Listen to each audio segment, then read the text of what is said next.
UKLO 1 year masters. No IELTS required up to 5 years visa. High visa success rate. బాగా దంచుకొట్టున్నాయండి అవునండి. Sir తిరిగే టైంకి ఎండలో మళ్ళీ ఎండ ఎంత too much మంది అండి. ఎన్ని శక్తులు ఆపని సార్ ఆయన్ని అవునండి, అవును. రియల్లీ ఎప్పుడైతే వారాహి అనే విజయ యాత్రతోటి విజయం స్టార్ట్ చేశారో అప్పటి నుంచి ఆటంకాలు వస్తూనే ఉన్నాయి వస్తూనే ఆయనకి. ఉన్నాయి, అవును. కరెక్ట్. ఇటు సెలబ్రిటీస్ చిన్న చిన్న సెలబ్రిటీస్ దగ్గర నుంచి మీరు మీలాంటి వాళ్ళు చాలా మంది ఎంతో సపోర్ట్ గా అందించారు సార్. ఇప్పటికీ మనం ఒక విజయాన్ని మనం ఇప్పటికీ మనం సెలబ్రేట్ చేసుకుంటున్నామంటే మనందరి కృషి అని చెప్పుకోవాలి పవన్ కళ్యాణ్ డెఫినెట్గా సార్కి. అండి. అది ఇందాక చెప్పు మధ్యలో ఆగిపోయాను. అది ఆ కాంట్రిబ్యూషన్ అక్కడ అవసరం ఉందండి. అవును. ఇప్పుడు జనాలు ఎవరైనా ఆయన లాగా వచ్చారనంటే సంతోషపడిపోతున్నారు.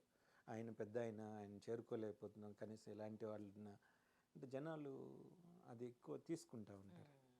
సో అలాగే దగ్గర అయ్యాం ప్రజలకి. సర్వీస్ జరగాలి మాలాంటి వాళ్ళ ద్వారా కూడా. సో అట్లాంటి దాంట్లో మమ్మల్ని అలా వాడబడితే చాలు తప్ప సినిమాల దాకా అంత వద్దంటారా? అవసరం లేదండి. పిలిస్తే అయితే వెళ్తారు కదా. డెఫినెట్గా ఫ్యూచర్లో అలాంటివి జరిగితే డెఫినెట్గా వర్క్ చేస్తాం. ఇంకా సర్వీస్లో మమ్మల్ని మేము యాక్టివ్గా పార్టిసిపేట్ చేయగలగాలి. అలాంటి మాకు సపోర్ట్ అన్ని విధాలుగా దొరికితే డెఫినెట్గా ఇంకా జనాల్లోకి వెళ్తాం. కళ్యాణ్ సార్ చేత ఇన్స్పైర్ అయ్యి ఇంకా సర్వీస్ చేయగలుగుతాం. రైట్. మరి మీరేమనుకుంటున్నారు? రాజకీయాలతో బిజీగా అయిపోతారా పవన్ కళ్యాణ్ సార్? సినిమాలు చేస్తారంటారా? మీ ఒపీనియన్ ఏంటి? ఇప్పటి వరకు 3 సినిమాలు పెండింగ్ ఉన్నాయి మేడం గారు. హరిహర వీరమల్లు, తర్వాత OG, Ustaad Bhagat Singh. Harihara Veeramallu 3 years back start అయిన సినిమా. Due to pandemic and other reasons it delayed. So there must be some financial struggles కూడా కదండి ప్రొడ్యూసర్గా ఎం రత్నం గారికి. సో నాకు తెలిసి దాన్ని ఫస్ట్ రిలీజ్ చేయాలి. ఆ సినిమా కూడా అయిపోవాలి వీలైనంత త్వరగా.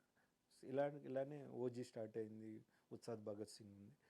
ఈ సినిమాలు కంప్లీట్ చేసేసి తర్వాత ఆయన ఫుల్ టైం అంతా కూడా సర్వీస్కి ఆ టైం స్పెండ్ చేస్తారు. బాగుంటుంది కదా, డెఫినెట్గా చేస్తారు. ఇంక సినిమాలకి నాకు తెలిసి చాలా కాలం ఇంకా దూరంగానే ఉంటారు. ఆయనకి నచ్చిన రంగం చాలాసార్లు చెప్పారండి. ఆయన సినిమా రంగం మీద నాకు అంత ప్రత్యేకమైన శ్రద్ధ ఎప్పుడూ లేదు. కేవలం జనాలకి దగ్గరగా ఉండాలి, ఒక సర్వీస్ చేయాలి. పార్టీ కోసం పనిచేస్తున్నాను నేను అని చెప్తూ ఉంటారు చాలా సందర్భాల్లో. కేవలం అంత అంటే ప్రజలకి సర్వీస్ చేయాలి అనే దగ్గరే ఉన్నారు ఆయన. సినిమా అనేది ఒక సెకండ్ ఆప్షన్ అయిపోయింది. చిరంజీవి గారు,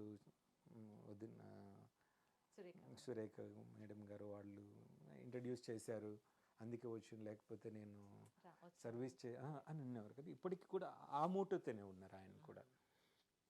డెఫినెట్గా అది కంటిన్యూ అవుతుంది. Audience fix. మధ్యలో ఎవరైనా సమయం కుదిరితే ఒకవేళ ఇది తప్పనిసరిగా జనాలకు ఒక మెసేజ్ అవసరం అవుతుంది అనుకుంటే అలాంటి సినిమాలు డెఫినెట్గా ఒప్పుకుంటారు. Right sir. కానీ ఇప్పటికి ఎలా అనిపిస్తుందో మీకు ఎట్లా అనిపిస్తుందో తెలియదు, కానీ ఆయన చేసే ప్రతి సినిమాలో ఒక మోటివేషనల్ సాంగ్ ఉంటుంది. సో ఇప్పుడున్న పవన్ కళ్యాణ్ కోసమా అప్పటి నుంచి చేసుకొచ్చారు? ఆ పాటను వింటుంటే ఆయన కోసం అప్పుడే రాసుకున్నారు, పాడుకున్నారేమో అనిపిస్తుంది నాకు.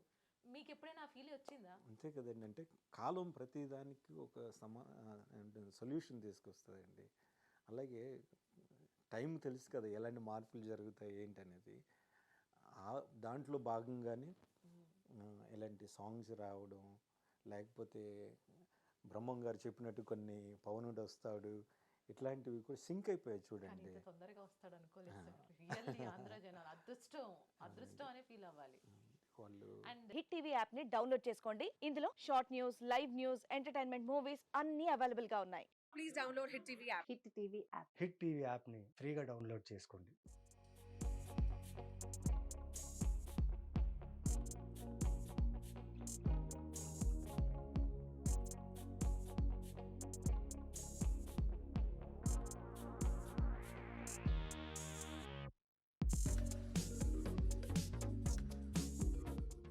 హిట్ టీవీ యాప్ ని డౌన్లోడ్ చేసుకోండి. ఇందులో short news, live news, entertainment movies అన్ని అవైలబుల్ గా ఉన్నాయి. Please download hit TV app.